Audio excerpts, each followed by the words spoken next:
I want to show this image only when users start sharing. So I'm going to create a local state called eSharing.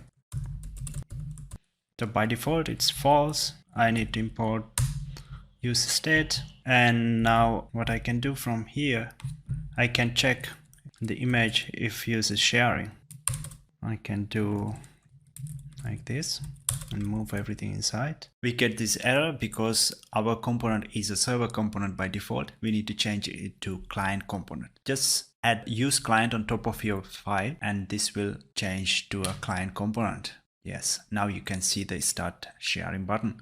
Now we can add an on-click handle to our button to update set is sharing state. So whenever user click on the button, the set sharing will be toggled. So as you can see, now when you click, you see the eye.